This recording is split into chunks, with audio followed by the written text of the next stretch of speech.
அது வந்து கண்டிப்பா ஏற்றுக்கொள்ள முடியாது. பிரதானத்துவம் இந்த கூட்டத்துக்கு கூட்டப்பட்டது. ஏன் இவ்வளவு பெரிய ஒரு கன்ஃபியூஷன்? நான் ரொம்ப சிம்பிளான ஒரு பர்சன்.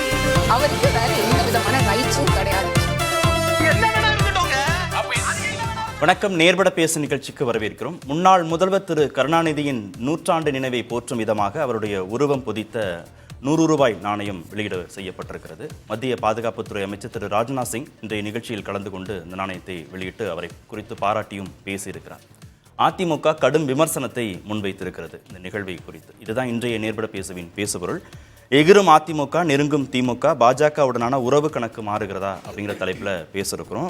விருந்தினர்களாக மூத்த பத்திரிகையாளர் திரு பிரியன், பத்திரிகையாளர் திரு பிரகாஷ், அரசியல் விமர்சகர் திரு ரவீந்திரன் துரைசாமி, வழக்கறிஞர் திரு அக்னீஸ்வரன் ஆகியோர் பங்கேற்றிருக்கிறாங்க. வணக்கம்.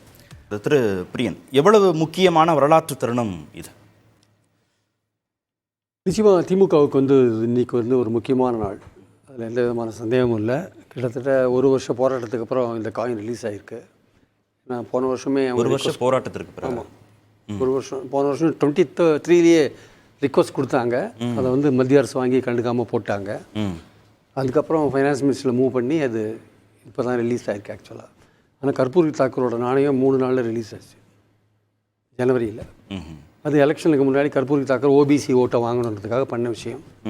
ஸோ அப்படின்னு தான் நம்ம எடுத்துக்கணும் அது ஆக்சுவலாக.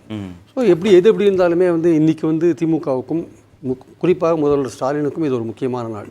ஒரு நேஷனல் லெவலில் பிரதமர் முதற்கொண்டு ராஜ்நாத் சிங் வரையும் எல்லாருமே அவரை ஆகாவுக்குன்னு புகழற ஒரு விஷயம் தமிழ்நாட்டுக்கு தெரிஞ்ச விஷயந்தான். ஒரு அரசியல் ரீதியாக எதிரியாக இருக்கிறவங்க, ஒரு சித்தாந்த ரீதியில் எதிரியாக இருக்கிறவங்க, அரசு எதிரியாக இருக்கிற நிலையில் ஒரு நிதி கொடுக்காம விஷயங்கள், கவர்னர் மூலமாக தொந்தரவு கொடுக்குற விஷயங்கள், இதெல்லாம் நடந்திருக்கும் போது இந்த விஷயங்களுக்கு நடுவில் ஒரு ஒளிவட்டம் மாதிரி இந்த விஷயங்கள் இருக்குல்ல. ஒரு கருணாநிதியை பாராட்டுற விஷயம்ன்றது நிச்சயமாகவே திமுக பெருமைப்படக்கூடிய ஒரு விஷயமா நான் பார்க்குறேன். அதில் எந்த விதமான தவறும் காணல. ராஜ்நாத் சிங் ஏன் கூப்பிட்டாங்கன்னா நிறைய பேர் கேட்பாங்க. மத்திய அரசு நாணயம் வெளியிட்டது, அதனால் அவங்க கூப்பிட்டாங்க, அதனோட பிரதிநிதி வந்தார், அது வரையும் கரெக்டு. ஆனால் இதுக்கு முன்னாடிலாம் கலைஞர் படத்தை திறக்கிறதுக்கு கோவிந்தை கூப்பிட்டாங்க, ராம்நாத் கோவிந்தை. கலைஞர் சிலையை திறக்கிறதுக்கு முக்காய் நாயுடுவை கூப்பிட்டாங்க. ஏன் அண்ணாவோட நாணயத்தை ரிலீஸ் பண்ணுறதுக்கு ஜனாதிபதி தான் வந்தார் ஆக்சுவலாக அந்த காலத்தில். ஸோ அது மாதிரி ஒரு கட்சி சார்பு இல்லாமல் போட்டாங்க. இந்த வாட்டி ராஜ்நாத் சிங்கை கூப்பிட்டாங்க. ராஜ்நாத் சிங்கை கூப்பிட்டதில் நான் ஒன்றும் பெருசாக அதில் ஒரு அரசியல் சிக்னிஃபிகன்ஸ், ஏன்னா இங்கே மத்தியில் இருக்கிற பாஜகவுடைய அந்த அமைச்சரவையிலேயே ராஜ்நாத் சிங் ஓரளவுக்கு கொஞ்சம் ரொம்ப தீவிரவாதியாக இல்லாமல் இந்த இந்துத்துவ விஷயங்களில் ஓரளவுக்கு நியாயமாக நடந்துக்கக்கூடிய ஒரு ஜென்டில்மேனாக அவர் இருக்கார் அவர். ஸோ அவரை கூப்பிட்டது ஒரு நல்ல விஷயம் என்பது என்னுடைய கருத்து. அதில் நிறைய பேர் ஏன் அவரை கூப்பிட்டீங்க, ஏன் ராகுல் காந்தியை கூப்பிடல, இவரை கூப்பிடல, அவரை கூப்பிடலன்ற விஷயங்கள்லாம் இருக்குது. அந்த அந்த அந்த வருத்தங்கள்லாம் காங்கிரஸ் தரப்புலையும் இருக்குது. ஏன்னா ராகுல் Gandhi leader of opposition, cabinet ரேங்கில் இருக்கார். அவர் உங்கள் கூட்டணி கட்சியாக இருக்கார், நீங்கள் இந்தியா கூட்டணியில் இருக்கீங்க. இது தமிழ்நாடு கவர்மெண்ட் ஃபங்க்ஷன். அவரை கூப்பிட்டா இன்னும் குறைஞ்சி போயிட போகிறதில்ல ஆக்சுவலாக. அவரையும் கூப்பிட்டுக்கலாம், நீங்கள் அவரையும் கூப்பிட்டு மேடையில் உட்கார வச்சிருந்தா உங்களுக்கு இன்னும் ஒரு ஈக்குவேஷன் சரியாக இருந்திருக்கும் அது ஆக்சுவலாக. அது நீங்கள் பண்ணாத விட்டுட்டீங்கன்றது காங்கிரஸ்காரர்களுக்கு வருத்தமான ஒரு விஷயம் என்பதை நான் பல பேர்கிட்ட பேசினதுலேருந்து நான் பதிவு பண்ணுறேங்க. ஸோ அது ஒரு பக்கம் இருக்க. ஒரு வருட தாமதத்திற்கு பிறகு மத்திய அரசு அனுமதி கொடுத்துருக்கு. பாதுகாப்புத்துறை அமைச்சரே நிகழ்ச்சியில் கலந்து கொண்டு நாணயத்தையும் வெளியிட்டிருக்கிறாரு. அப்படின்னா பாஜகவுடைய பெருந்தன்மையாக இதை பார்க்கணுமா? இல்லை, அதாவது இது நீங்க சொன்ன அரசியல் மோதலை கடந்து, கட்சி மோதலை கடந்து, நிர்வாக மோதலை கடந்து, சித்தாந்த மோதலை இது வந்திருக்கு. இதுக்காக என்ன விதமான விமர்சனம் வந்தால் பரவாயில்ல, இதை நம்ம நடத்தியே காமிக்கணும்னு உறுதியாக இருந்திருக்கார் ஸ்டாலின். இப்போ ராஜ்நாத் சிங்கை கூப்பிட்றதுனாலையோ, இந்த மாதிரி மத்திய அரசு ரொம்ப ரிக்வஸ்ட் பண்ணி இந்த விஷயங்களை கொண்டுறதுனாலையோ, இதனால் எந்த பேர் வந்தாலும் பரவாயில்ல, நம்மளுடைய தந்தைக்கு அல்ல தமிழ்நாட்டுக்கு பாடுபட்ட ஒருத்தருக்கு, ஒரு முதல்வருக்கு, திமுக தலைவருக்கு நம்ம ஒரு மகனாகவும் ஒரு முதல்வராகவும் இந்த விஷயத்தை நம்ம செஞ்சே தீரணும் அப்படின்னு ஒரு முடிவெடுத்து செய்கிறார். அதில் எந்த விதமான தவறும் நான் காணலை. ஆனால் இதனால் விமர்சனங்கள் நிறையா வரும். அதை அவர் எதிர்கொள்றதுக்கு தயாராக இருக்காருன்றது என்னுடைய கருத்து. இது பார்க்க அரசியல் விமர்சனங்கள் வந்தாலும் பரவாயில்லன்னு அனுமதி கூட கொடுக்காமையும் பாஜகவால் இருந்திருக்க முடியும் இல்லையா? இல்லை, நிச்சயமாக இருந்திருக்கலாம். அவங்களுக்கும் இதில் ஒரு பின்னாடி ஒரு பாலிடிக்ஸ் இருக்குது. அதுக்கு நான் இன்னும் லேட்டர் பார்ட்டில் வரேன். நான் அவங்களுக்கும் இன்னைக்கு பெருமையாக பேசுகிற நம்ம இவர் இருக்கார் இல்லையா, பிரதமர் பேசுறது விடுங்க. பிரதமர் இந்தியாஸ் மோஸ்ட் இலஸ்ட்ரியஸ் சென்டர், இந்தியாவுடைய ஒரு சிறப்பு மிக்க முதல்வராக அவர் காமிக்கிறார் அவர். அது மட்டும் இல்லை, he was passionate about the development of Tamil Nadu. அது மட்டும் சொல்லலை, இஸ் விஷன் அண்ட் தாட்ஸ். அது என்னன்னா அவருடைய தொலைநோக்கும் அவருடைய சிந்தனைகளும் எதிர்கால இந்தியாவை வழிநடத்தும் அப்படின்னு பிரதமர் சொல்லியிருக்கார். Good, very good. நிச்சயமாக கருணாநிதியோட அவருடைய சிறப்புகள்லாம் நமக்கு நல்லா தெரியும். அவருக்கு பிரதமருக்கு தெரிஞ்சதோட நமக்கு நல்லா தெரியும் இங்கே இருக்கிறவங்களுக்கு. அவருக்கும் யாராவது சொல்லியிருப்பாங்க, எழுதி கொடுத்துருப்பாங்க. ஆனால் ஒரு 3 மாதம் முன்னாடி, ரொம்பலாம் போகாதீங்க, ஒரு 3 மாதம் முன்னாடி போங்க, DMK has done nothing to safeguard the Tamil Nadu interest. The Congress and DMK are family units. They only care about their sons and daughters. They don't care about anyone else. Election பிரச்சாரத்தில், தேர்தல் பிரச்சாரம், தேர்தல் April மாதம் 1ஆம் தேதி கிட்டத்தட்ட தேர்தல் announce பண்ணி அது ஆரம்பிக்கிற சூழலில். சரி, இவ்வளோ தூரம் 3 மாதத்துக்கு முன்னாடி பேசின நீங்கள் அவங்களுடைய அவங்க குடும்பத்தை தான் கவனிப்பாங்க, காங்கிரஸும் திமுகவும், தமிழ்நாட்டுக்கு வந்து திமுக எதுவுமே செய்யலைன்னு சொல்கிற நீங்கள் 3 மாதத்துக்குள்ளே கருணாநிதி பிரம்மாண்டமான தலைவராக வந்துட்டாரா? என்ன உங்கள் அரசியல் ஆக்சுவலாக? என்ன பாலிடிக்ஸ்? அப்போ என்ன பாலிடிக்ஸ்? அதான் அங்கே தான் நீங்கள் வரணும் ஆக்சுவலாக. அது பார்ட் 1 அது ஸ்டோரி. பார்ட் 2 வந்து இந்த கவர்னர் இதுக்கு போனது. ஆக்சுவலாக என்ன மாறி இருக்கு நிலைமை? உங்களுக்கு நிதியும் கொடுக்கல, ஒன்றும் கொடுக்கல, தமிழ்நாட்டுக்கு சிறப்பு திட்டமும் இல்லை, ஒன்றும் கிடையாது. கவர்னரும் அவருடைய அடாவடி தனத்தை விட்டா மாதிரி தெரியல. இன்றைக்கி வந்து இந்திய நாட்டை ஒன்றுபடுத்துகிற மாதிரியான ஒரு செயல்பாடுகளில் கருணாநிதி அவர்கள் ஈடுபட்டார். கூட்டாட்சி தத்துவத்தை வலியுறுத்தினார், மாநில சுயாட்சியை வலியுறுத்தினார், இந்தியாவுக்கே பாடுபட்டார். அவருடைய எண்ணங்கள்லாம் இந்தியாவே வழிநடத்தும் சொல்கிற நீங்கள் இருக்கும்போது கவர்னர் என்ன சொல்கிறார்? திராவிடம் நாட்டை பிளக்கிறது.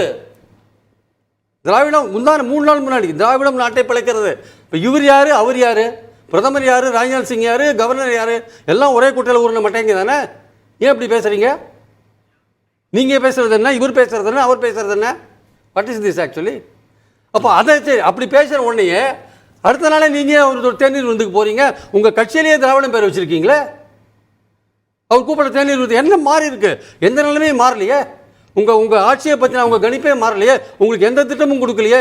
மெட்ரோவுக்கு 61,000 கோடி கேட்டீங்க, ஒரு பைசா கொடுக்கலையே. அதுக்கப்புறம் 3 திட்டத்தை சாங்ஷன் பண்ணிட்டாங்களே, 3 பேருக்கு பணம் கொடுத்துட்டாங்களே. உங்கள் திட்டம் மாநில அரசு திட்டம்னு சொல்லிட்டு போயிட்டாங்களா உங்கள் பாட்டுக்கு?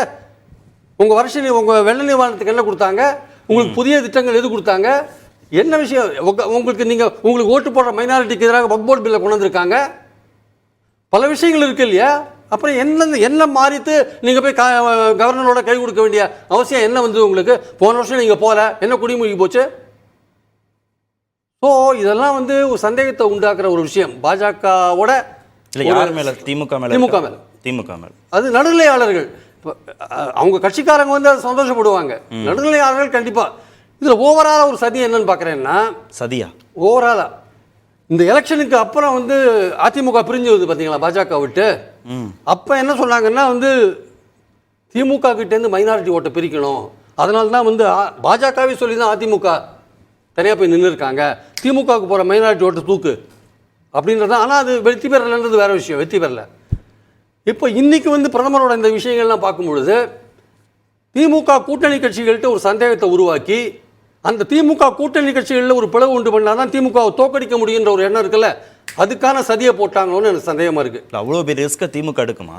இல்லை, திமுக எடுக்குதா இல்லையான்றது வேற விஷயம் சார். இந்த காரியம் நடக்குது இல்லை, நிகழ்ச்சியை நடத்த இந்த காரியம் நடக்குது இல்லை உங்களுக்கு. இதெல்லாம் நம்ம சமாளிச்சுக்கலாம் அவங்க நினைக்கலாம். ஆனால் நடுத்தர மக்கள்கிட்ட அவங்க பாஜக பார்வையிலேருந்து நான் பேசுகிறேன். திமுக இதை ஒத்துக்கிறத வேற விஷயம். அவங்க முதல்ல அதிமுகவை தனியாக போய் நிற்க வச்சதும், இன்னைக்கு வந்து கருணாநிதிக்கு வந்து நாணயத்துக்கு பர்மிஷன் கொடுத்ததும், ஆகா ஓகோன்னு பேசுறதும், 3 மாதத்துக்கு முன்னாடி நீங்கள் பேசின விஷயமும், இதெல்லாம் பார்க்கும்போது திமுகவை ஆஸ் அ கூட்டணி நம்ம ஒன்றும் பண்ண முடியாது, அந்த கூட்டணிக்குள்ளே ஏதாவது பிரேக் வந்தால் ஏதாவது பண்ணலாமோ அப்படின்ற எண்ணத்தில் ஏதோ ஒரு பிகர் பெரிய சதி ஒன்று நடக்குதான்னு ஒரு சந்தேகம் இருக்குது ஆக்சுவலாக. சதின்னு சொல்கிறாரு திரு மெட்டீரியல் பொலிட்டிக்ஸு. அதாவது 2014ஆம் ஆண்டு ஜெயலலிதா அம்மையார் 37 எம்பிக்களை பெற்றாங்க. அன்னைக்கு ரிசல்ட் வந்த அன்னைக்கே ரொம்ப டல்லாகி, இது உங்களுக்கு தேவைப்படுமா, அதுன்னா வந்தால் பார்த்துக்கலாங்கிற மாதிரி, அது ஒரு பிரயோஜனம் இல்லை, சூப்பர் ஃப்ளோஸ்ன்ட்டு அவங்களே சொல்லிட்டு போயிட்டாங்க. அதே மாதிரி 2019ஆம் ஆண்டு 20க்கும் மேற்பட்ட எம்பிக்களை மு க ஸ்டாலின் பெற்றார். அதுவும் சூப்பர் ஃப்ளோஸ் தான். இன்றைக்கி 22 எம்பிக்களை அவர் பெற்றிருக்காருன்னா அது இன்றைக்கி ரொம்ப வைட்டலான ஒரு நம்பர். இந்தியன் பொலிட்டிக்ஸில் மு க ஸ்டாலின் மிகவும் முக்கியமான ஒருத்தராட்டு, ஒரு பெரிய பிளேயராட்டு இருக்கிறாரு. இன்றைக்கி ப்ரீ போல்டு அலையன்ஸில் என்டிஏ மெஜாரிட்டி இருக்குது, பட் இண்டிவிஜுவல் பிஜேபி 240 தான் இருக்குது. இதில் இந்தியா கூட்டணியில் உள்ள பெரிய தலைவர்கள்லாம் ஆகஸ்ட் 15 இந்த அரசு கவலைன்னு இது கொடுத்தாங்க. அப்படி இருக்கக்கூடிய பட்சத்தில் மோடி என்ன சொன்னார்னா, பேரசைட்கள்கிட்ட கவனமாக இருங்கன்னு சொன்னார், ஒட்டுண்ணிகள்கிட்ட கவனமாக இருங்கன்னு சொன்னார். ஒட்டுண்ணிகள்னு அவர் சொன்னது காங்கிரஸை தான் சொன்னார். கவனமாக இருக்க சொன்னது முலாயம் சிங் யாதவ், மன்னிக்கும், தேஜஸ்வி யாதவ், அகிலேஷ் யாதவ், சரத்பவார், மு.க. ஸ்டாலின் இவங்களுக்கு தான் அவர் சொன்னது. காங்கிரஸ் ஒரு ஒட்டுணியாக உங்கள் கூட நின்று உங்களை கவுத்து உங்கள்கிட்ட இருக்கக்கூடிய முஸ்லீம் ஓட்டுக்களை கைப்பற்ற பார்ப்பாங்க, அவங்கள்ட்ட கவனமாக இருங்கிறத சொன்னார் அவர். இந்த இது பிரியன் சொன்ன மாதிரி பெண்டிங்கில் கிடந்தது தான். அப்போ பாஜகவுக்கு தனி மெஜாரிட்டி இருந்தது. இப்போ தனி மெஜாரிட்டி குறைவுங்கும் போது உடனே ஸ்டாலின் வந்துட மாட்டாருன்னு மோடிக்கு தெரியும். அது ஸ்டாலினும் திமுக அணியை இன்டாக்டாக தான் வச்சுருப்பார். இப்போ நான் மீண்டும் சொல்கிறேன், வெற்றி பெரும் வர திமுக அணி தொடரத்தான் செய்யும். திமுக, காங்கிரஸ், விசிக அணி அங்கே எம்பி போஸ்ட் மத்தியில் ஒருவேளை ஆட்சிக்கு ஆபத்துனா திமுகவோட உதவியை பாஜக கேட்குமா? அது அந்த புள்ளியை நோக்கி நகர்றாங்க. அது சிச்சுவேஷனே அரைஸ் ஆகாண்டாம். இப்போ ஆகஸ்ட் 15 ஆட்சியை கவுல் பண்ணு ஒருத்தர் சொன்னார் இந்தியா கூட்டணியில். நம்ம நினைச்சா கவுழ்க்கலான்னு ஒன்றவர் சொல்லும்போது ஒருவேளையில் நம்ம கவுக்க நினைச்சா அந்த 22 காப்பாத்திருமோ? அன்னைக்கு இந்திரா காந்தி அம்மையாரை காப்பாற்றினது கலைஞர் தானே. சார்ட்டர்ட் ஃப்ளைட்டில் அவங்க வீட்டுக்கு போய் எப்படியாவது என்ன காப்பாற்றுங்கன்னு கேட்டு அந்த பிரசிடென்ட் எலெக்ஷன் ஆதரவும் மைனாரிட்டி கவர்மெண்ட்டையும் காப்பாற்றினது கருணாநிதி தானே. அப்படிப்பட்ட ஒரு சூழலில் ஒரு 22 பேர் இருக்கிறவர் கூட நம்ம ஒரு நட்பை ஏதோ ஒரு வகையில், அரசியல் கூட்டணி அல்ல, கூட்டணி வராது, அவங்களும் இல்லை இவங்களும் இல்லை, ஒரு 1-to-1 ஒரு நட்பை நம்ம வச்சுருந்தோம்னா, இன்னும் சொல்லப்போனால் சரண் சிங்ஜிக்கும் வி விகிரிக்கும் உள்ள நட்பு தான் எதிர் அணியில் இருந்தாலும் கூட அந்த பிரசிடென்ட் எலெக்ஷனில் வி விகிரிக்கு சரண் சிங் யூபியில் நிறைய வாக்குப்பலம் வாக்களித்தாங்க. அப்போ இன்றைக்கி நம்ம ஒரு மைனாரிட்டி கவர்மெண்ட்டில் இருக்கோம், பிரச்சனை கிடையாதுன்னு நல்லாவே தெரியும். சரி, பாஜகவுக்கு இதனால் லாபம், திமுகவுக்கு நஷ்டம் இல்லையா? திமுகவுக்கு கலைஞரை கௌரவிச்சு ஒரு வருஷம் நடக்காத ஒரு பெரிய ஒரு நிகழ்வு நடக்குது. இந்திய அரசியலில் தாங்கள் பெரிய ஆளுங்கிறத காட்ட முடியுது. சிதம்பரம் நேற்று வரவேற்றுட்டாரு, ராகுல் காந்தி இன்னைக்கு வரவேற்றுட்டாரு.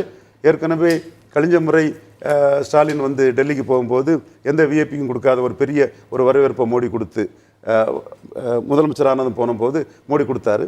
அன்னைக்கு திமுக கட்சி அலுவலகத்துக்கு சோனியா காந்தி அம்மையார் போயிட்டாங்கல்ல.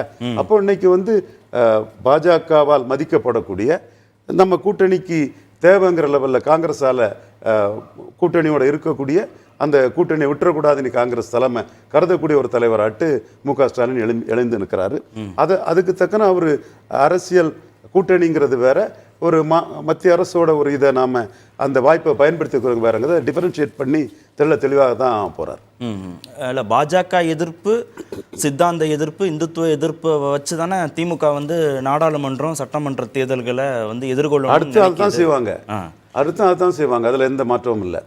அடுத்தும் நம்ம ஒற்றுமையாக இருந்து அதை செய்யணும் தான் திமுக, காங்கிரஸ், விடுதலை சிறுத்தைகள், கம்யூனிஸ்டுகள். ஆனால் இங்கே மத்திய பாதுகாப்புத்துறை அமைச்சர் வராரு, பாஜகவுடைய மாநில தலைவர் அண்ணாமலை நிற்கிறார் இந்த நிகழ்வுலங்கிறது ஒரு பெர்செப்ஷனாக திமுகவை பலவீனப்படுத்தும்னு திரு பிரியன் சொல்கிறேன். நான் அப்படி நினைக்கல. ஏன்னா இன்னைக்கு இந்துக்கள் உணர்வும் இருக்கு, இந்து வாக்காளர்களும் நிறைய இருக்கிறாங்க. நான் சொல்லலை, ஸ்டாலின் 90% இந்துக்கள்னாரு.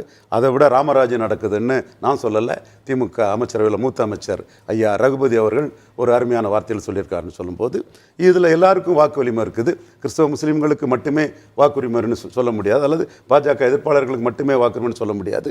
எனிவே வெற்றி பெற்ற அணி இன்டாக்டா கொண்டு போவாங்க, வெற்றி தொடர்ந்து அவங்க தொடருவாங்க, அதுல மாற்றம் இல்லை. இதுல மோஸ்ட் பாஜக எதிர்ப்பையும் கூர்மைப்படுத்துவாங்க.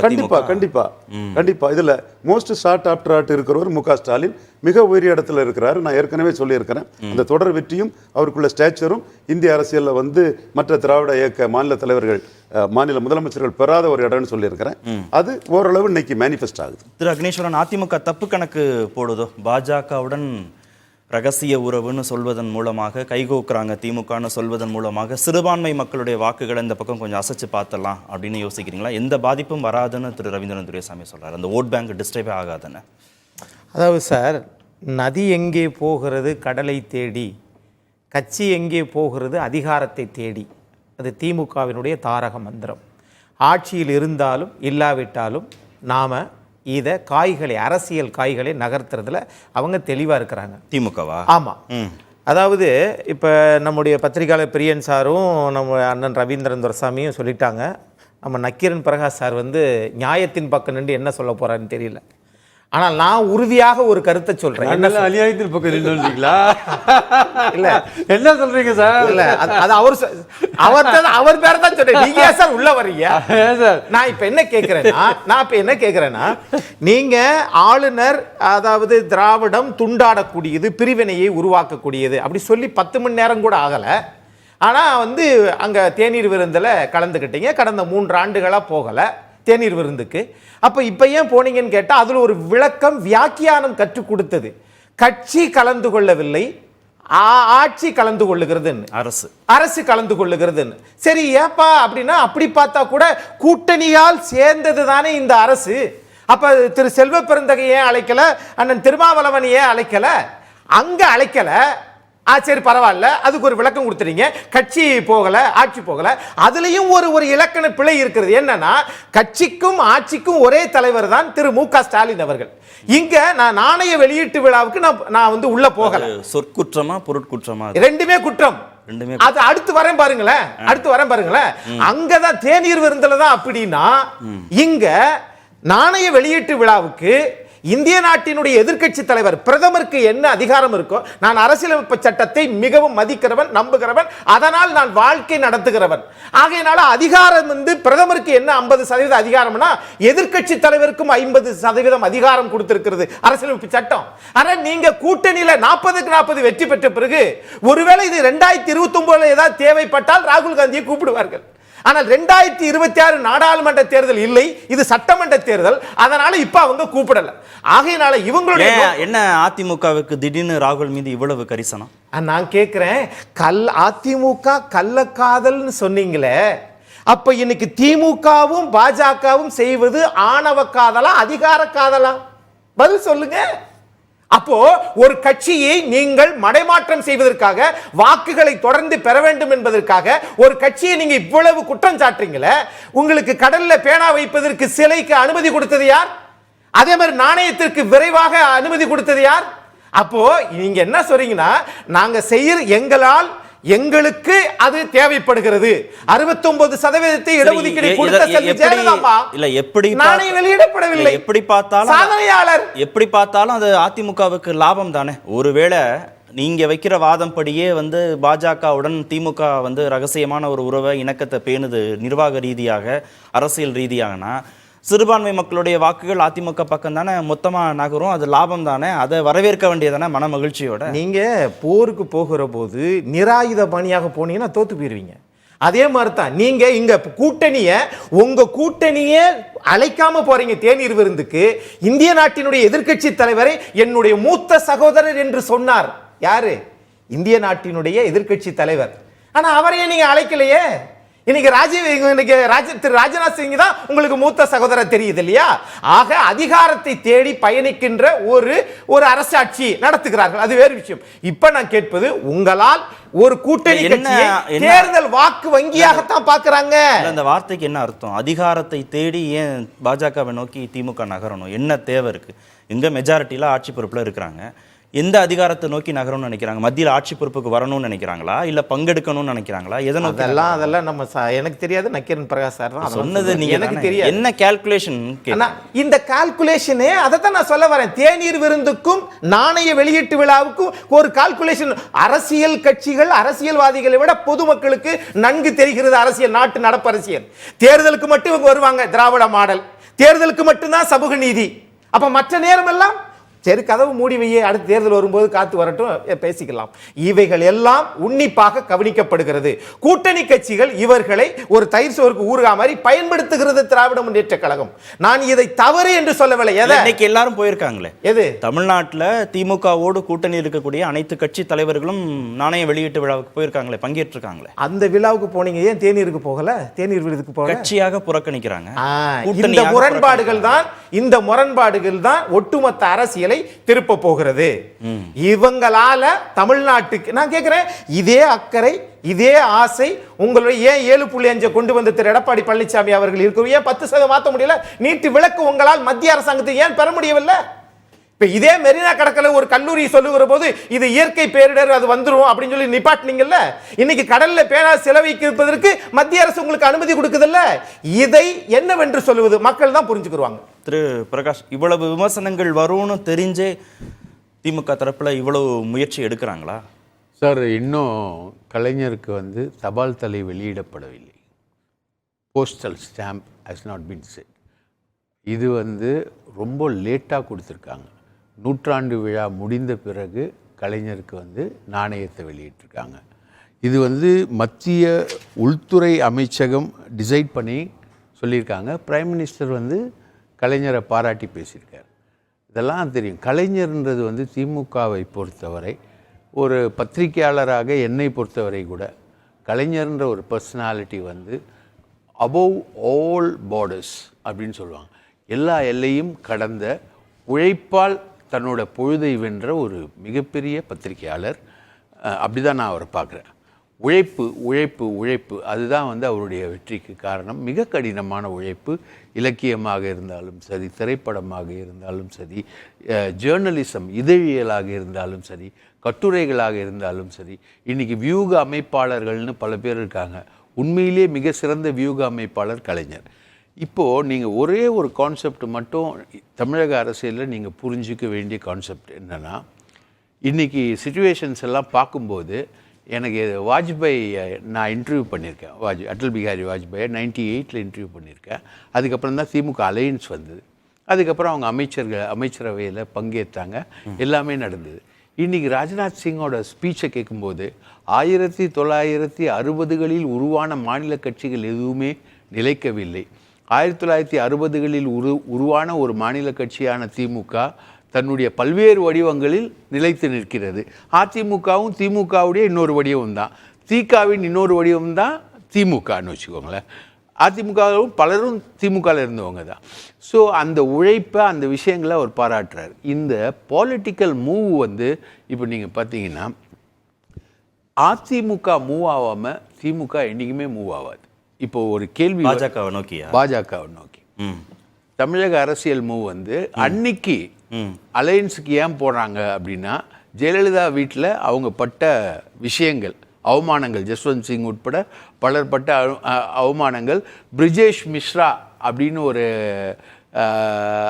பிரதமர் அலுவலக செயலாளர் அறிக்கை கொடுத்தா இங்கேருந்து மகாலிங்கம் பேரில் அறிக்கை வந்தது. அதெல்லாம் வந்து நாங்கள் பார்த்தோம் அந்த பீரியடில்.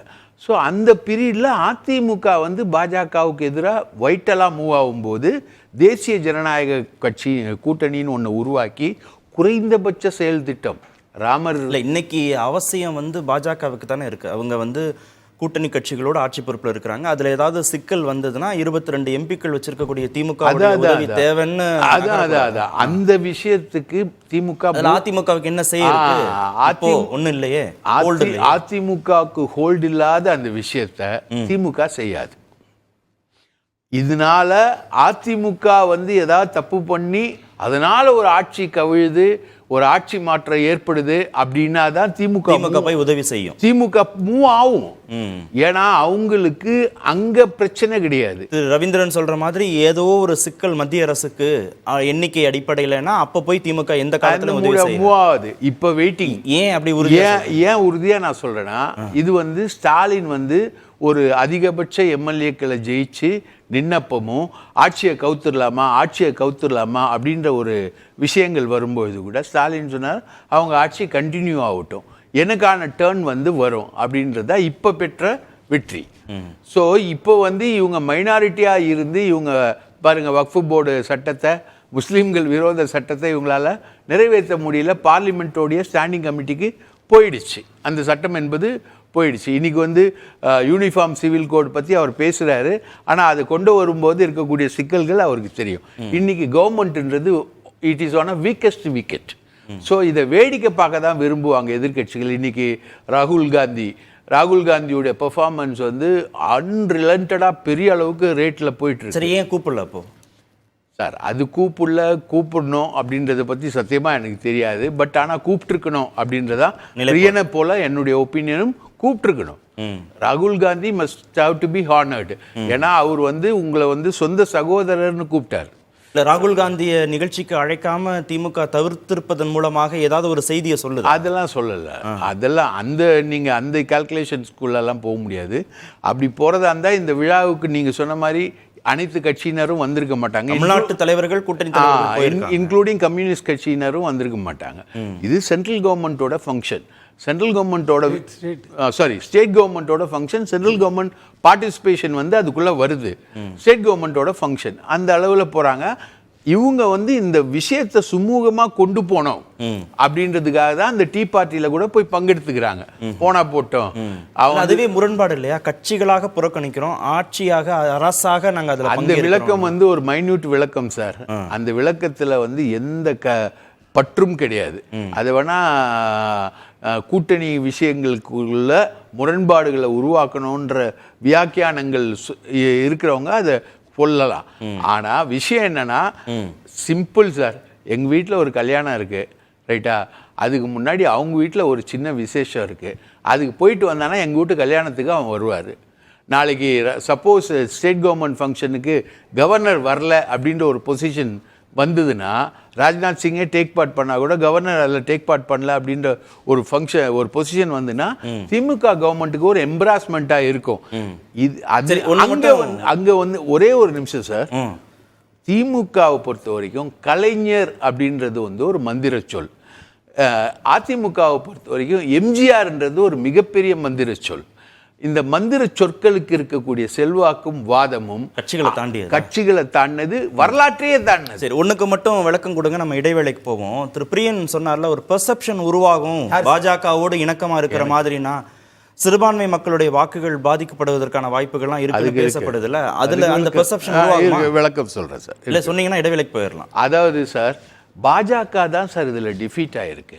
இதுலயா? ஆமா, சதின்லாம் சொல்றாரு. நீங்க கேளுங்க, பாஜக டிஃபீட். எம்ஜிஆரை பாராட்டியாச்சு, ஜெயலலிதாவை பாராட்டியாச்சு, கலைஞரை பாராட்டியாச்சு. உங்களுக்கு என்ன சார் கொள்கை இருக்கு பாஜகவுக்கு? எங்க உங்களோட ஐடென்டிட்டி இருக்கு? இன்னும் அவங்க முக்கியமா பாராட்ட வேண்டிய ஆள் யார் தெரியுமா? தந்தை பெரியார். அவரோட கடவுள் மறுப்பெல்லாம் விட்டுட்டு அவருடைய சமூக நோக்கங்களை அவங்க பாராட்டி வந்துட்டாங்கன்னு வைங்களேன், அவங்களுக்கான நேட்டிவிட்டியே இல்லாம போயிடும். இதுதான் பாஜக தான் தத்துவ ரீதியாக இந்துத்துவம் தோற்றது அப்படின்றதான் அவங்க கலைஞரை புகழ்ந்ததுல இருக்கக்கூடிய ஒரு சாரமா நான் பார்க்கிறேன். திரு ரவீந்திரன் துரைசாமி, திரு கருணாநிதியை புகழ்வதன் மூலமாக இந்துத்துவ சித்தாந்தம் தோத்து போயிருக்குன்னு பாஜகவே ஒத்துக்கொண்டதாக திரு பிரகாஷ் சொன்னார். இல்லை, அவங்க வின் செய்வாங்க. நாங்கள் ஆண்டி யாதவ் பண்ணுவோம், ஆண்டி குருமி பண்ணுவோம்னு பீகாரில் ஜெயித்தாங்க. 2 இந்து பெரும் சமுதாயம் தான், யாதவ் சமுதாயமும் குர்மி சமுதாயமும். அது அவங்களுக்கு அந்த இடத்துக்குள்ள அந்த பொலிட்டிக்ஸ் தான் அவங்க செய்யணும்னு சொல்லும்போது தேஆர் இன் பொலிட்டிக்ஸ் அந்த இடத்துல அமித்ஷா ஓப்பனாட்டே சொன்ன ஒரு ஸ்டேட்மெண்ட் தான். ஸோ அந்த மாதிரிப்பட்ட இதுகளை அவங்க செய்வாங்க. கழகங்கள் இல்லாத தமிழ்நாடுன்றாங்க. இந்துத்துவாவில் அவங்க எம்ஜிஆர், ஜெயலலிதாவை, கருணாநிதியை சென்ட்ரலுக்கு எம்ஜிஆர் பேர் வச்சிருந்தாங்களே. ஜெயலலிதாவை பெரிய அளவில் எதுவும் சொன்ன மாதிரி தெரியல அந்த கரப்ஷன் கேஸ் கன்விக்ட்டுங்கிறதுனால. கலைஞரை இது பண்ணியிருக்காங்க. தேர்தல் நேரத்தில் கூட புகழ்ந்தாங்க சார். கவர்மெண்ட் செய்யறது நான் சொல்றேன். தேர்தல் நேரத்தில் போடுறது ஒன்றும் பிரச்சனை இல்லை. அரசு ரீதியாக ஒரு கன்விக்டட்ங்கிற லெவலில் எதுவும் பண்ணியிருக்காங்களா? பிறகு அப்படிலாம் எம்ஜிஆருக்கு வச்சிருக்காங்க சென்ட்ரல். அந்த மாதிரி ஜெயலலிதா ஏதாவது அதை தான் நான் சொல்றேன். அது பொலிட்டிக்கல் ஸ்டேட்மெண்ட், புகழ்ந்து பொலிட்டிக்கல் ஸ்டேட்மெண்ட். இது காட்டாட்சின்னு சொன்ன சாம்ராட் சௌத்ரி தானே பாஜகவுக்கு தேசிய மாநில தலைவராட்டே பீகாரில் இருந்தார். இப்போ நம்பர் 2 ஆட்டே கவர்மெண்ட்ல இருக்கிறார். That's different. இப்போ எம்ஜிஆர் சென்ட்ரல் ரயில் நிலையம் வச்சிருக்கிறாங்க. அந்த மாதிரி ஜெயலலிதாவுக்கு எதுவும் வச்ச மாதிரி எனக்கு தெரியல.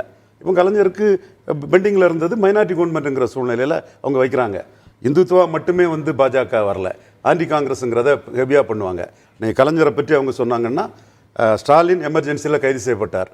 அதை வந்து ஒரு அதிமுக அமைச்சர் வந்து விமர்சனம் பண்ணுறாரு. அப்போ மோடி ட்வீட் போடுறாரு, எமர்ஜென்சி எதிர்த்த ஒரு முதலமைச்சரின் மகன் என்பதனால் ஸ்டாலின் கைது செய்யப்பட்டாருன்னு சொன்னார்னா எமர்ஜென்சியை எதிர்த்தவருங்கிறதுல கலைஞரை அவங்க ஓன் பண்ணுவாங்க. அடுத்தால ஆன்டி காங்கிரசிசம்ங்கிறதுல பட்டேலிருந்து, தேவகவுடாலேருந்து, காமராஜிலேருந்து, நரசிம்மராவிலேருந்து எந்தெந்த தலைவரெல்லாம் அந்த குடும்பத்தோட முரண்பட்டாங்களோ அவங்கள அங்கங்கே இடங்களில் அவங்க சரண் சிங் இவங்களாம் ஓன் பண்ணிக்குவாங்க. ஸோ இந்துத்துவாவில் மட்டுமே பாஜக வளருதுங்கிறது வந்து இல்லை. இந்துத்துவாங்கிறது வந்து அதோட பீக் அடைஞ்சாச்சு. இனிமேல் வந்து அவங்க மகாதலித் எஸ்சியில் வந்து லோவர் எஸ்சிக்கு ஏதாவது பண்ண முடியுமான்னு பார்ப்பாங்க. ஓபிசியில் அவங்க வந்து எம்பிசி குரூப்புக்கு ரோஹிணி கமிட்டி போட்டிருக்காங்க, அதில் ஏதாவது பண்ண முடியுமான்னு பார்ப்பாங்க. ஜாதிவாரி கணக்கெடுப்பு எப்படி வருது, அதனை எப்படி நம்ம எம்ஜிஆர் மாதிரி நம்ம டேக்கிள் பண்ணால் அதில் கெயின் வரும்னு பார்ப்பாங்க. இந்துத்துவாவில் தான் இந்த அளவு வளர்ந்தாங்க. அவங்க வந்து இந்து மகாசபாவை வீக்கன் பண்ணி ஜனசங்க எழும்பி ராமர் கோயில் பிரச்சனை இதாகி எல்லாமே வளர்ந்த சூழ்நிலையில், குஜராத் கலவரத்தை பற்றி சோனியா காந்தி அம்மையார் கடுமையாக விமர்சிச்சு எல்லாம் வளர்ந்த சூழ்நிலையில் ஓபிசி லீடர் நீச் என்று இழிவான ஜாதியை சேர்ந்தவன் சொல்லப்பட்ட மோடியை பிரியங்கா காந்தியாலையும் மணிசங்கரால் விமர்சிக்கப்பட்டவரை நாங்களும் பிரைம் மினிஸ்டராக கொண்டு வரோம், எங்கள் பிரைம் மினிஸ்டர் ஓபிசின்னு ஓபிசி கார்டையும் ப்ளே பண்ணுவாங்க. மல்டிபிள் ஃபேக்டர்ஸில் தான் அவங்க அரசியலை பண்ணுறாங்க. கோர் ஐடியாலஜி, இந்த ஐடியாலஜி, அதில் உள்ள மேக்சிமத்தை பார்த்தாச்சு. திரு பிரியன், பாஜகவோட நெருக்கம் காண்பிப்பதன் மூலமாக சித்தாந்த ரீதியாக எதிர்த்தா கூட அவங்களுக்கு சிறுபான்மை மக்களுடைய வாக்குகள் குறைவதற்கு வாய்ப்பு இருக்குன்னு நீங்கள் ஒரு பெர்செப்ஷன் சொன்னீங்க. ஆனால் அப்படிலாம் ஒன்றும் இல்லை, பாதிப்பு வந்து பாஜகவுக்கு தான், திமுகவுக்கு எந்த பாதிப்பும் இல்லைன்னு பிரகாஷ் சொல்கிறார். இல்லை, இது வந்து இப்போது ஒரு டெவலப்பிங் ஸ்டேஜில் இருக்குது. ஆக்சுவலாக இது வந்து ஒரு முடிவான ஒரு விஷயம். இது இப்படி தான் போகுது அப்படின்னா அந்த இடத்துல தான் ஒரு பிரச்சனை வரும். ஆக்சுவலாக ஆட்சிக்கு ஏதாவது பாதிப்புனா திமுக உதவி செய்யும், பாஜகவுடன் எதிர்காலத்தில் கூட்டணி போகும். எனக்கு அந்த அளவுக்கு நம்ம இப்போ யோசிக்க வேண்டிய அவசியம் இல்லை. முக்கியமான விஷயம், இந்துத்துவா வந்து அது வந்து தன்னோட பீக் அடைஞ்சிருத்து. இனிமேல் வேறு விஷயங்களை கையில் எடுத்து தான் பார்ட்டியை டெவலப் பண்ணுவாங்க, கவர்மெண்ட்டை ஓட்டு வாங்குவாங்கன்னு சார் சொல்கிறாரு. அப்படி இருந்தால் அவங்க எதுக்கு யூசிசியை பற்றி பேசுகிறாங்க, செக்யூலர் கோடுன்றாங்க, வக்ஃப் போர்டு எதுக்கு கொண்டுறாங்க, வக்ஃப் போர்டு பில்லாம் எதுக்கு கொண்டுறாங்க? இன்னும் அந்த பாயிண்டில் அவங்க உறுதியாக இருக்காங்க, தெளிவாக இருக்காங்க. ஏன்னா அவங்களுக்கு இன்னும் பல அஜெண்டா இருக்குது. இந்துத்துவ அஜெண்டா பலது இருக்குது. சான்ஸ்கிரிட்டை வந்து முன்னாடி கொண்டு வரணும், பல விஷயங்கள் அவங்களுக்கு இருக்குது. அதெல்லாம் அவங்க பண்ணிட்டு தான் அவங்க. ரெண்டாவது வந்து அரசியல் ரீதியாக வந்து திமுகவுக்கு வசதி தானே, இந்துத்துவ கூர்மைப்படுத்த பாஜக முயற்சி எடுக்கிற போதெல்லாம் திமுக வசதி தான் சார், இல்லைன்னு சொல்லல சார். பட் திமுகவுக்கு ஒரு விஷயம் என்னன்னா, ஏற்கனவே வாஜ்பாய் 5 வருஷம் ஆதரிச்சிருக்காங்கன்ற ஒரு முக்கியமான விஷயம் இருக்கு. அவங்களுடைய பாஸ்ட் ரெக்கார்டில் வாஜ்பாயை ஆதரிச்சிருக்காங்க, பிஜேபி ஆதரிச்சிருக்காங்கன்றது எல்லோரும் அதை சொல்ற ஒரு விஷயம். அதை நம்ம மைண்டில் வச்சுருந்தா நம்ம ஒரு மாநில கட்சின்ற முறையில் அவங்களுக்கு பலவிதமான நெருக்கடிகள் வரலாம். ஆனால் இப்போ ஸ்டாலின் வந்து அவரோட கூட்டணி கட்சிகளோட தொடர்ந்து பல வெற்றிகளை படைக்கிறதுனால அந்த கூட்டணி கட்சிகள் மோடி என்கிற ஒரு அந்த விஷயத்தில் எதிர்ப்பு, சித்தாந்த ரீதியான எதிர்ப்பு அப்படின்றது அதெல்லாம் தெளிவாக நிற்கிறாங்க. அதில் ஏதாவது ஊசலாட்டம் தெரிஞ்சாதான் அந்த ஓட் பேங்க்ல வந்து பிரச்சனை வரும். ஆனால் வாஜ்பாயை பொறுத்த, பாஜக அரசியலை பொறுத்த மட்டும் அவர்களுக்கு வந்து நீங்கள் எந்த சித்தாந்தமானா இருக்கலாம், எப்படி வேணா இருக்கலாம், அரசியல் ரீதியாக அவங்களுக்கு பயன் கொடுக்குற ஒரு விஷயமா இருந்தால் அவங்க யார் கூட வேணால் சேருவாங்க. மஃப்தி மெஹபூபா முஃப்தியோட ஏன் சேர்ந்தாங்க, 3 வருஷம் கழிச்சு கவுத்தாங்க இல்லையா ஆச்சா.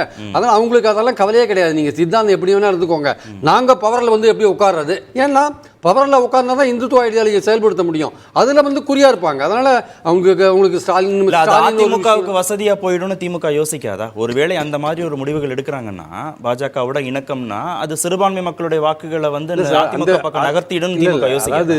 இப்போ நடக்கிறதெல்லாம் வந்து ஒரு சந்தேகத்தை கொடுக்குற, ஒரு பெர்செப்ஷன் ரேஞ்சில் சந்தேகத்தை கொடுக்குற ஒரு விஷயமா இருக்கு. இப்போ கவர்னர் தேநீர் விருந்துக்கு போனது, இப்போ ராஜ்நாத் சிங் வந்தது கூட நம்ம வந்து ஓரளவுக்கு அதை வந்து அட்மிட் பண்ணிட்டு போகலாம். கவர்னர் தேநீர் விருந்துக்கு போக வேண்டிய அவசியமே கிடையாது. ஏன்னா இந்த கவர்னர் வந்து நாங்க ஒரு ஃபங்க்ஷனுக்கு வரோம், நீங்க ஒரு ஃபங்க்ஷனுக்கு வாங்க, அது பிரகாஷோட கருத்து. அது பட் அது போயிருக்க வேண்டிய அவசியம் கிடையாது. போகலைனாலும் ராஜ்நாத் சிங் வந்திருப்பாரா? போகலைனாலும் ராஜ்நாத் சிங் வந்திருப்பார். அதுல எந்த விதமான சந்தேகமும் வேண்டாம். இந்த கவர்னர் அந்த ஃபங்க்ஷனுக்கு கூப்பிடவே இல்லை. நீங்க போனதுனால அவர் வந்தாரா? அவர் எந்த ஃபங்க்ஷனுக்கும் கவர்மெண்ட் ஆஃப் தமிழ்நாடு கூப்பிடுறது இல்லை. அப்புறம் நீங்க எதுக்கு அவர் கூப்பிடுறீங்க? இந்த ஃபங்க்ஷனுக்கு அவர் கூப்பிடல, அவர் வரப்போறது இல்லை, அவர் எதுக்கும் நீங்க கூப்பிடுறதும் கிடையாது. அவரும் உங்களை பத்தி கனாபினான்னு பேசிட்டு இருக்காரு. உங்களுடைய மசோதால இன்னும் பெண்டிங்ல தான் வச்சுட்டு இருக்காரு. நீங்க 6 மசோதா அமைச்சிருக்கீங்க, தமிழ்நாடு கவர்மெண்ட்டுக்கு விசி அப்பாயின்ட் பண்ற பவர் வேணும்ட்டு அந்த 6 மசோதா வாங்கி கையில் வச்சுட்டு இருக்காரு. கூட்டுறவுத்துறை மசோதா வாங்கி பிரசிடென்ட் காமிச்சாரு, பிரசிடென்ட் வாங்கி ஏதோ குப்பத்தூரில் போட்டாங்க, அது எங்க இருக்குன்னே தெரியாது. பல மசோதாக்கள் அப்படி இருக்கு. எதுவுமே மாறாத போது, பாஜகவுடைய மத்திய அரசோட நிலைப்பாடு மாறாத போது, இவங்களுடைய நிலைப்பாடு, கவர்னரோட நிலைப்பாடு மாறாத போது என்ன ஆயிட போகிறது? நீங்கள் ராஜ்நாத் சிங்கை கூப்பிட்டீங்க, அவர் வரப்போறாரு, பிரதமர் வந்து ஆகா ஓகோன்னு ஒரு பக்கம் மெசேஜ் கொடுத்துட்டாரு. அப்படிலாம் இருக்கும்போது கவர்னர் கொஞ்சம் யோசிப்பார்ல. கவர்னர் தேநீர் விருந்துக்கு போன பிறகு தானே இதெல்லாம் நடக்குது. கவர்னர் தேநீர் விருந்துக்கு போனதுனால நடக்கல, இதெல்லாம் ஏற்கனவே திட்டமிட்டு நடக்கிற விஷயங்கள் தான். கவர்னர்கிட்ட போனதுனால இது நடக்கல, காமன்ஸ்வெல்த் கோடுங்கிறது பிரகாஷ் சொல்ற மாதிரி தான். அது நடைமுறைக்கு வராதுங்கிறது தெரியும். அப்போ இவங்க ஹரியானாவில் என்ன பண்ணுறாங்க, ஓபிசி சைனி, ஓபிசி சீஃப் மினிஸ்டருங்கிற அந்த இதில் தான் அவங்க இன்னைக்கு அவங்க பார்க்குறாங்க. அது கோர் இதை யாரும் விட மாட்டாங்க. இந்துத்துவாவை விடலைன்றாரு. இந்துத்துவாவை பாஜக விடலைன்னா திமுகவுக்கு லாபம் தானே. இல்லை, அந்த பாயிண்ட்டுக்கு வரல. அதில் உள்ள மேக்ஸிமம் பெனிஃபிட் ரீப் பண்ணிட்டாங்க. பட் இதை பேசினாலும் அவங்களுக்கு தெரியும் பிரகாஷ் சொல்ற மாதிரி நிறைவேறாதுன்னு தெரியும். இப்போ இந்துத்துவா விட்டுட்டு வேற ஏதாவது நகரம் இல்லை, அதை ஏன் விடணும்? அதுல உள்ள பெனிஃபிட் மேக்ஸிமம் ரீப் பண்ணியாச்சு. அதனால தான் நீங்க சொல்லிட்டீங்க 1700 தோத்துட்டுங்கிறது அவங்களுக்கு என்ன தெரியாமலா இருக்கு? அதெல்லாம் தெரியாமலா இவ்வளவுக்குள்ள மிதிச்சு 3வது வந்திருக்காங்க, 4வது வரக்கூடிய லெவல்ல இருக்காங்க. திரு அக்னீஸ்வரன், இந்துத்துவ சித்தாந்தத்தை பாஜக கூர்மைப்படுத்தும் வரை திராவிட சித்தாந்தத்தின் மூலமாக திமுக எதிர்ப்பை கூர்மைப்படுத்தும்.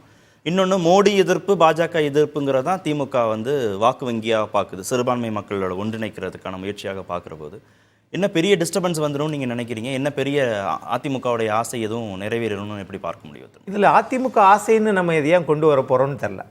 திராவிட முன்னேற்ற கழகத்தினுடைய ஆசை இன்னைக்கு நிறைவேற்றி இருக்கிறது, அது வேறு விஷயம்.